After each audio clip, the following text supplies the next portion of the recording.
कैसे हो आप? वेलकम टू टीचर ड्रीम 360 में एक बार स्वागत है। बहुत बहुत स्वागत है। तो आज की इस कक्षा में मैं लेकर आया हूँ एनसीईआरटी फैक्ट के साथ इम्पोर्टेंट एनिमल्स के टॉपिक जो सी टेट की एग्ज़ाम की दृष्टि से बहुत महत्वपूर्ण है।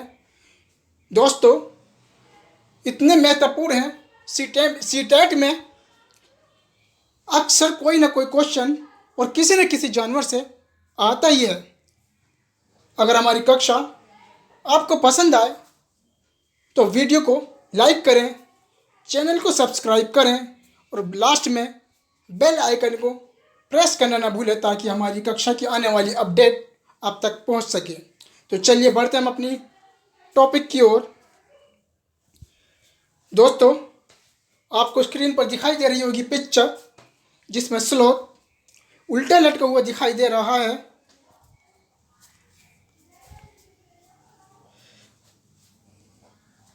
ये भालू के समान दिखाई देने वाला परंतु भालू नहीं है। ये एक आलसी प्रवृत्ति का जानवर है। दोस्तों, ये एक ऐसा जानवर है जो बिल्कुल भालू के समान दिखाई देने वाला, जैसा भालू लगता है देखने में तो ऐसा ही है, लेकिन वास्तव में ये जानवर का नाम स्लोथ है, भालू नहीं है। और इसमें आलसीपन है बहुत ज़्यादा।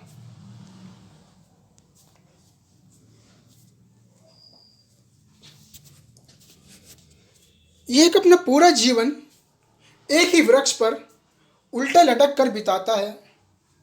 ये 17 घंटे पेड़ पर उल्टा लटक कर सोता है। तो दोस्तों, ये एक ऐसा जानवर है जो अपना सारा समय, जब तक इसका जीवन का अंत होता है, पेड़ पर उल्टा लटक कर बिताता है। और इसमें एक खासियत है, ये 24 घंटे में 17 घंटे पेड़ पर उल्टा लटक कर सोता है।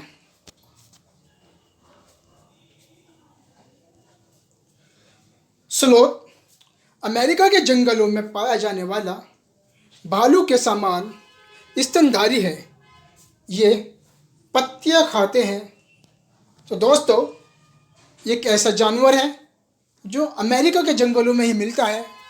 यहाँ से क्वेश्चन बन सकता है कि ऐसा कौन सा जानवर है जो अमेरिका के जंगलों में पाया जाने वाला है। और ऑप्शन में ऐसे जानवर होंगे जो अमेरिका के जंगलों में नहीं पाए जाते होंगे। सिर्फ एक ऑप्शन ऐसा होगा, स्लोथ, जो अमेरिका के जंगलों में पाया जाने वाला है। इसलिए आप बेधड़क से स्लोथ पर टिक कर आ जाना।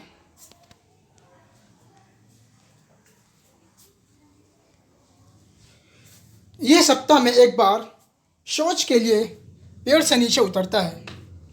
ये 40 वर्ष के जीवन काल में 8 पेड़ पर ही घूम पाते हैं। तो दोस्तों, एक सप्ताह में मतलब 1 वीक में सिर्फ एक बार शौच के लिए पेड़ से नीचे उतरता है। और इसकी कुछ वजह भी है। ये 40 वर्ष के जीवन काल में, अपने पूरे जीवन काल में 8 पेड़ों पर ही घूम पाते हैं। और इसका जीवन साल 40 वर्ष का होता है। और ये शौच के लिए एक हफ्ते में इसलिए नीचे उतरता है क्योंकि जो इसका पाचन तंत्र है वो 1 महीने में इसका खाना पचता है।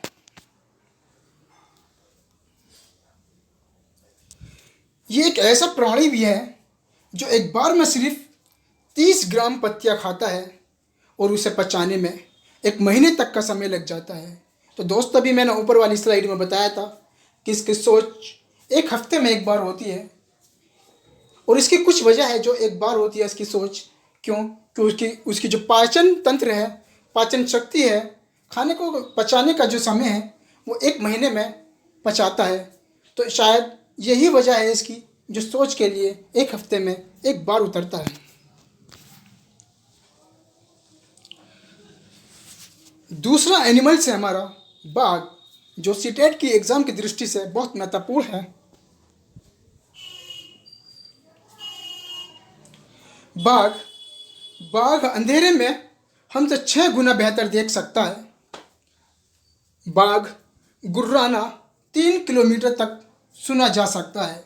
तो दोस्तों, बाघ हमसे 6 गुना बेहतर देख सकता है, वो भी अंधेरे में, और इसकी आवाज़ का गुर्राना हमारे कानों तक 3 किलोमीटर तक सुनाई दे सकती है।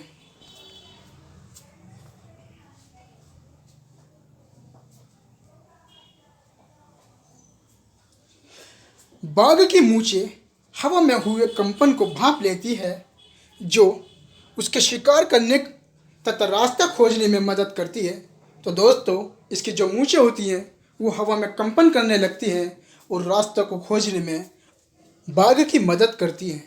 एक बाघ दूसरे बाघ की गर्दन को एक बाघ दूसरे बाघ की दुर्गंध को यानी स्मेल को तुरंत पहचान लेता है।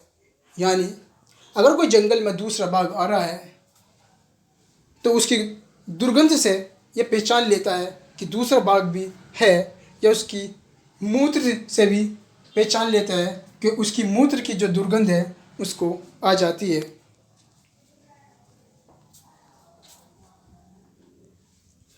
बाघ के दोनों कान बाहर की आवाज़ इकट्ठा करने के लिए अलग अलग दिशाओं में बहुत ज़्यादा घूम भी जाते हैं। बाघ मौका अनुसार अपनी आवाज़ को बदल देता है।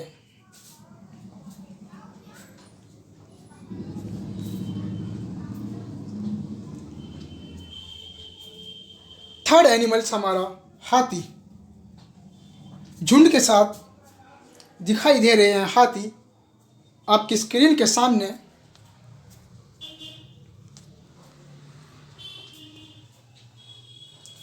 दोस्तों, अब हम हाथी के बारे में पढ़ते हैं। आखिरकार हाथी के कैसे क्वेश्चन आते हैं हाथी के बारे में, तो चलिए देखते हैं। एक बड़ा वयस्क हाथी एक दिन में 100 किलोग्राम से ज़्यादा पत्ते और झाड़ियाँ खा लेता है। दोस्तों, यहाँ से क्वेश्चन बनेगा कि एक दिन में हाथी कितना खाना खाता है। मेरे दोस्तों, ऑप्शन में 100 किलोग्राम, 1000 किलोग्राम, 500 किलोग्राम, 200 किलोग्राम दिया होगा।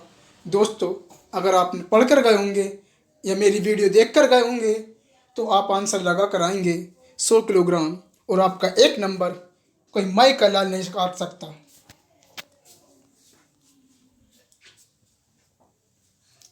हाथी बहुत कम आराम करता है। ये एक दिन में केवल 2 से 4 घंटा ही सोता है। दोस्तों, ये 24 घंटे में 2 से 4 घंटा ही सोता है, बाकी 20 से 22 घंटे नहीं सोता।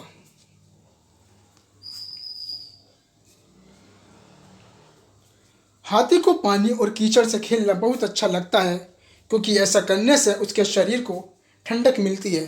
तो दोस्तों, ये हमारे साथ भी ऐसा होता है। गर्मी में जब गर्मी लगती है तो हमें भी पानी से, स्विमिंग पूल में जाने से अच्छा लगता है। वहाँ नहाने से ठंडक महसूस होती है। ऐसे ही कुछ हाथियों के साथ भी है। हाथी के कान बहुत बड़े बड़े होते हैं। कान पंखे की तरह होता है। अधिक गर्मी लगने पर हाथी अपने कान को हिलाकर हवा करता है। यानी दोस्तों, जब हाथी को गर्मी लगती है तो उसके कान इतने बड़े होते हैं कि वो अपने आप को भी हवा कर सकता है अपने कानों की मदद से।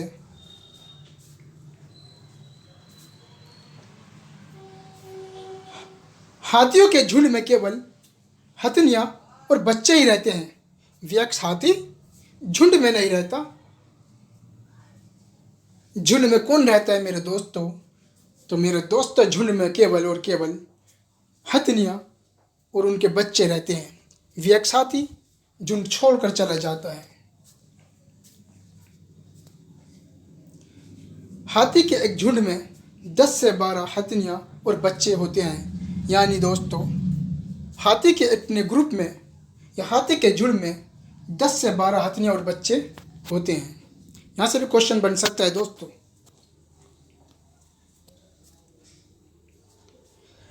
झुंड के सबसे बुजुर्ग हथनी पूरे झुंड की नेता होती है। इसका एक एग्जाम्पल देता हूँ दोस्तों।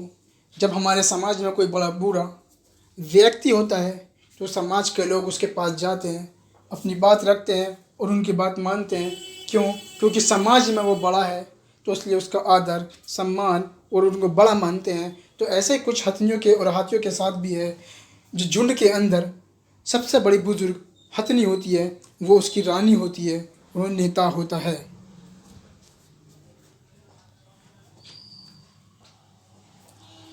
हाथी 14 से 15 साल तक ही झुंड में रहता है। उसके बाद वे झुंड को छोड़कर अकेले रहना लगता है।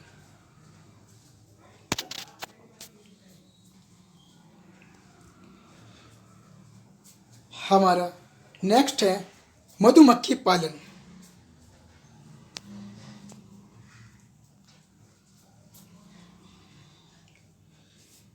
छत्ते में एक रानी मधुमक्खी, कुछ नर मधुमक्खी तथा कुछ बहुत सारी काम करने वाली मधुमक्खियां पाई जाती हैं।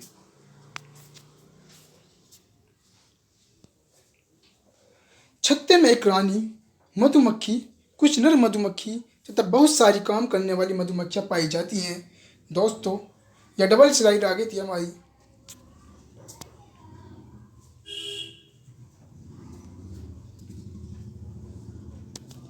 जब एक मधुमक्खी को रस का पता चल जाता है तो वे एक तरह का नृत्य करती हैं जिससे दूसरी मधुमक्खियों को पता चल जाता है।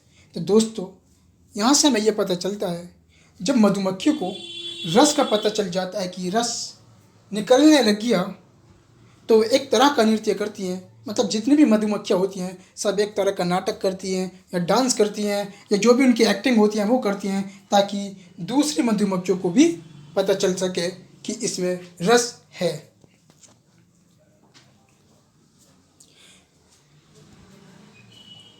मधुमक्खी पालने हेतु बॉक्स का प्रयोग होता है जिसकी कीमत 2000 रुपये होती है। दोस्तों, मधुमक्खी पालने के लिए एक डब्बा होता है, बॉक्स होता है, और कितने रुपये का होता है उसकी कीमत 2000 रुपये होती है।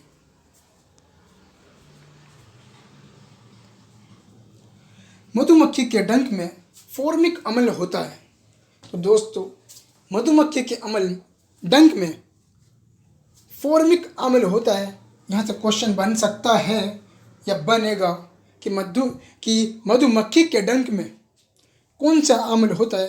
तो ऑप्शन में दिया होगा फॉर्मिक।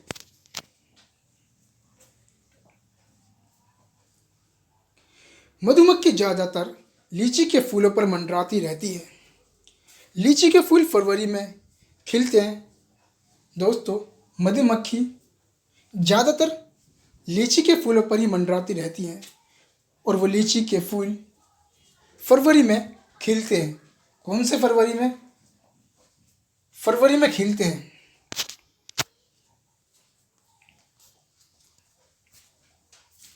ये अक्टूबर से दिसंबर के बीच अंडे देती हैं।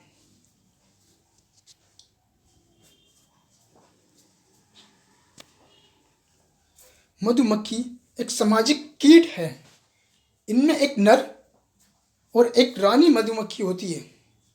छत में कुछ नर ड्रोन होते हैं और कुछ मक्खियाँ काम करने वाली होती हैं। तो दोस्तों, इस स्लाइड से हमें यह पता चलता है कि मधुमक्खी जो होती है वो एक सामाजिक कीट है और इनका भी एक ग्रुप होता है। उनमें एक मधुमक्खी रानी होती है और एक नर ड्रोन होता है और कुछ जो मधुमक्खियाँ बाकी बची है वो सब काम करती हैं। नेक्स्ट है हमारा चींटियाँ।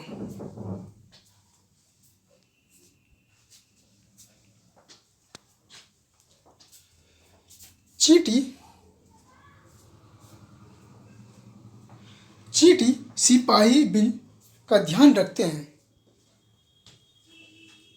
चींटियों की 3 जोड़ी टांगें होती हैं।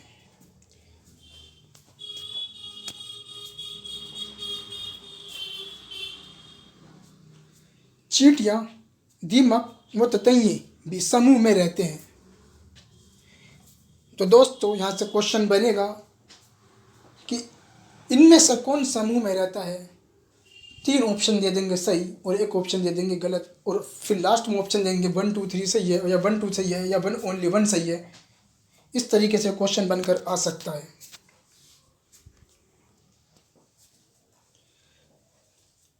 इनके डंक में भी फॉर्मिक अम्ल होता है। चींटी भी एक कीट है। तो दोस्तों, चींटी भी एक कीट है और मधुमक्खी की तरह चींटी के डंक में भी फॉर्मिक अम्ल होता है। रानी चींटी कभी भी काम नहीं करती, बल्कि वे चुपचाप एक जगह पर पड़ी रहती है, आराम फरमाती रहती है। यही होता है रानी का हाल। रानी लोग कहाँ काम करती हैं, राजा लोग कहाँ काम करते हैं। तो ऐसे चींटी में भी पाया गया है कि जो उनकी रानी होती है वो आराम फरमाती है, बाकी चींटियाँ काम करती हैं। चींटियाँ भले ही आकार में छोटी होती हैं, लेकिन वे अपने शरीर से लगातार 10 से 40 गुना तक वजन उठाने में सक्षम होता है। तो दोस्तों, चींटी कितनी सी होती है? अपने ऊपर या कह लो कि चींटी 40 गुना से 10 गुना या 40 गुना तक वजन उठा सकती है। मतलब अपने से 40 गुना, बहुत एक ज़्यादा हो गया उसके हिसाब से।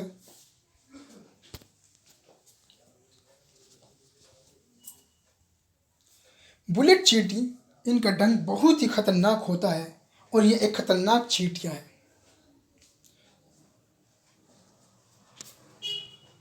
दोस्तों, ये बुलेट चींटी एक लाल कलर की होती है और इनका डंक बहुत खतरनाक होता है। जो हल्की मोटी मोटी सी होती हैं, जो नॉर्मल चींटी से मोटी होती हैं, लाल होती हैं, वो उनको बुलेट चींटी कहते हैं। देखते हैं कुछ जानवरों के आवास। भूमि भूमि कहते हैं ज़मीन को। दोस्तों, तो जो ज़मीन में जानवर रहते हैं, भूमि और वृक्ष पर पशु निवास करते हैं। मतलब जो ज़मीन और पेड़ों पर जो रहते हैं, जो उस पर निवास करते हैं, वो कौन से जानवर हैं? तो आइए देखते हैं वो कौन से जानवर हैं। स्तनधारी, पक्षी, सरीसृप आदि। यहाँ से क्वेश्चन बन सकता है दोस्तों। सेकंड है जल। जानवर जल या जलाशय में रहते हैं, यानी जो पानी में रहते हैं, जैसे मछलियाँ, कीड़े, केकड़े, स्पंज, सांप आदि। सांप पानी वाले भी होते हैं। दोस्तों, देखते हैं भूमि और जल, जो दोनों जगह रहते हैं। जो प्राणी भूमि और जल यानी जमीन और पानी दोनों जगह निवास करते हैं और रहने में सक्षम भी हैं, उन्हें उभयचर कहा जाता है। दोस्तों, यहाँ से क्वेश्चन जरूर बन सकता है 100% कि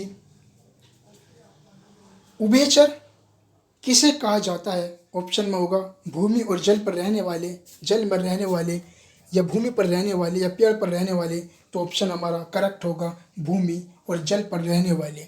जैसे मेंढक हुआ, कछुआ हुआ, सांप हुआ, मगरमच्छ हुआ आदि। तो आज की क्लास हमारी यहीं पूरी हो जाती है। कल हम एक नए टॉपिक के साथ उपस्थित होंगे आपके सामने। तो इस कक्षा का लिंक अपने दोस्तों के साथ शेयर करें।